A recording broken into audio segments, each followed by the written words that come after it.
যে আমাদের এই পার্লামেন্টের আমরা এখনো পর্যন্ত এটার একটি শ্রেণী চরিত্র আমরা তুলে ধরতে পারি না। আমরা যদি অতীতের মতো বলতে পারতাম এটা একটা আমির-আমির সরকার, এটি একটি আমির-আমির পার্লামেন্ট, এটি একটি গৃহপালিত ভার্সন 3 পার্লামেন্ট, এটি বিনে ভোটের পার্লামেন্ট, এটা রাতের ভোটের পার্লামেন্ট ইত্যাদি কথাগুলো বলতে পারতাম। কিন্তু এই কথাগুলো আগে যেভাবে আমরা ১ম দিন থেকে বলেছি এবং দেখেন প্রতিটি ঘটনারই কিন্তু একটা দুর্ঘটনা আছে।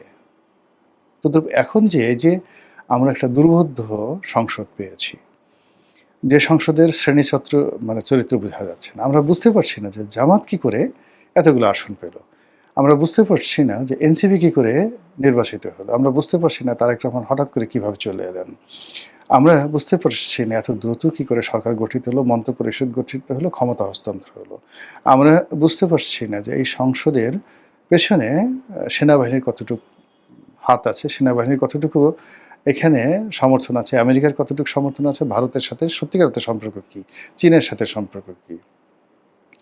আমরা বুঝতে পারছি না যে সরকারের সঙ্গে বিরোধী দলের কেমন সম্পর্ক, এটি সমঝোতার সম্পর্ক নাকি অ্যাজ ইউজুয়াল নরমাল সম্পর্ক। আমরা বুঝতে পারছি না এই সরকারের পরবর্তী মাসের টার্গেট কী। তারা কি ৫ বছর ক্ষমতা থাকবেন নাকি ২৫ বছর থাকবেন নাকি ৩০ বছর থাকবেন, তাদের যে লং টার্ম যে প্ল্যানগুলো, তারা অনেক ভালো, ভালো কথা বলছেন, অনেক সুন্দর, সুন্দর কাজকর্ম করছেন। এগুলো সবই আমাদের কাছে মনে হচ্ছে রাজনীতির রঙ্গমঞ্চের খেলা। মানে রঙ্গমঞ্চে যেভাবে বাংলা, বিহার, উড়িষ্যার নবাব, আলিয়া, তুমি কোথায় আজ, এরকম।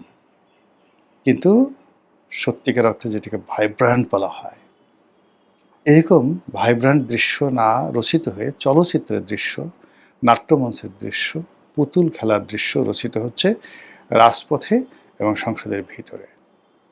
আর এই কারণে সংসদ এখনো পর্যন্ত শ্রেণী চরিত্র পায়নি। আর শ্রেণী চরিত্র যখন পেয়ে যায় তখন ব্রিটেনের মতো ঘটনা ঘটে। কে প্রধানমন্ত্রী এলেন, ঋষি সুনাক গেলেন, থেরেসা মে গেলেন, মানে একের পর এক এই ব্রেক্সিটের পর যে ব্রিটেনের পার্লামেন্ট চলল, ক্ষমতায় থাকলো দল, কিন্তু প্রধানমন্ত্রী এবং নেতৃত্ব বারবার পরিবর্তন হয়ে গেল, কিন্তু গণতন্ত্রের কিছুই হলো না। গণতন্ত্রের জায়গায় রয়ে গেল। আর আমাদের দেশে মানে একজন মন্ত্রীর চাকরি যাওয়া, এমপির চাকরি যাওয়া, প্রধানমন্ত্রীর যাকে বলা হয় পতন হওয়া, মানে সেই রাজনৈতিক দলের পতন, পার্লামেন্টের পতন, সব কিছু।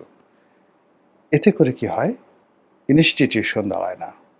এখন যেভাবে চলছে, অতীতের যে ধারাবাহিকতা, নেতিবাচকের ধারাবাহিকতা, সেটার চূড়ান্ত পর্যায়ে ঘটছে। আর অতীতের যে ইতিবাচক যে সকল পার্লামেন্ট রয়েছে, সেই সকল ইতিবাচক পার্লামেন্টের একটা সিঙ্গেল জিনিস আমি বললাম, আমি আল্লাহ মাফ করুক, আমার এই ২ চোখ দিয়ে দেখতে পাচ্ছি না, ২ কান দিয়ে আমি কিছু শুনতে পাচ্ছি না। আমার যে ৫টি ইন্দ্রিয় রয়েছে, সেই ইন্দ্রিয় দিয়েও আমি বুঝতে পারছি না। হয়তো আমি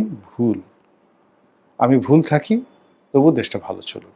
মহান আল্লাহ আমাদের সবাইকে হেদায়েত দান করুন এবং হেফাজত করুন। আসসালামু আলাইকুম ওয়া রাহমাতুল্লাহি ওয়া বারাকাতুহু।